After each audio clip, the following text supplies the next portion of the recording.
Hello students, today we are going to see about the theories of rent. Here we are going to see about the two theories of rent. First one is Ricardo theory of rent. The second is modern theory of factor pricing under the perfect competition. That is quasi rent theory. So what is Ricardo theory means? It was given by a classical economist David Ricardo in 1773 to 1823. So after the classical economics period, this Ricardo theory was given in the principles of political economics and taxation, economy and taxation. So he was pointed out what was his thinking about the rent.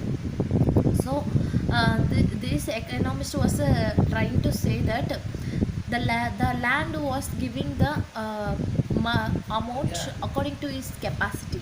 So we can see how it is.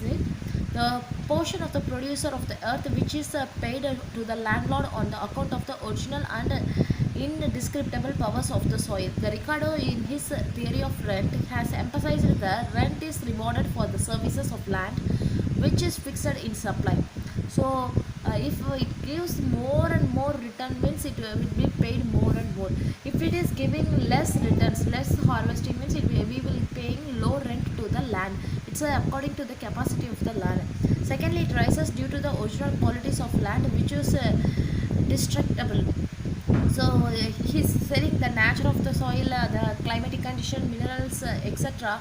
This will the main features which will decide the rent. The assumptions are rent under extensive cultivation, rent under intensive cultivation. These both are the main assumptions applied in this law.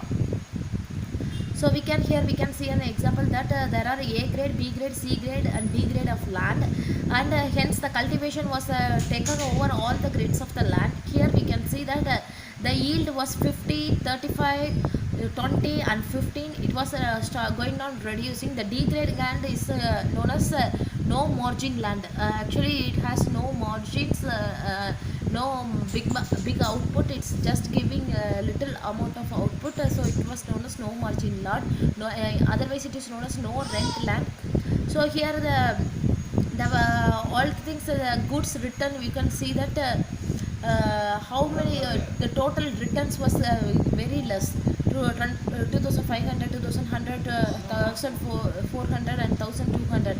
So here the income also will getting very less because of the running population. They are first working out in the A land. After that they are choosing B land, and after the population going on increasing, so they are selecting for the D grade land also for the excess population. There are certain criticisms for the Ricardo theory of rent. First one is that no original, actually these are not arranged by the others. Sometimes it may be wrong assumptions are there on the rent on land.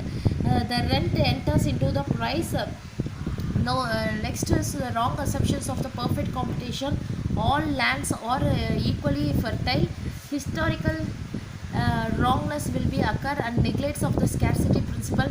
So here these are the criticisms was founded in this law.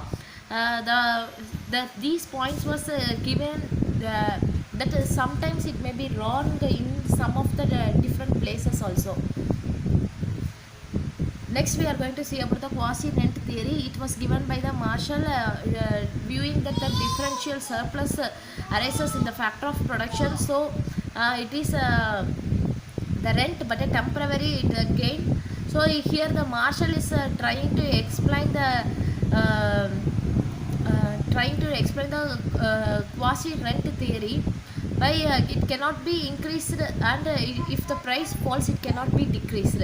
It's because these things are rise by the nature. It was a single day option. It has no long time period. It will appears only in the short period. So the quasi rent theory is explained by the simple example, by using the land is different from rent of fishing, mines and building. So here we can see that the rent of a land and fishes. So rent of a land and mines, rent of a land and urban sites. So here the different points was given. So each and everything it was differs according to their strategies. So if the quasi rent was always run in a short time and a short period, and it was not about the capacity, it was an challenge made by them. So it was explained in the law of the Marshall. Thanking you. I hope this video will help you for understanding this.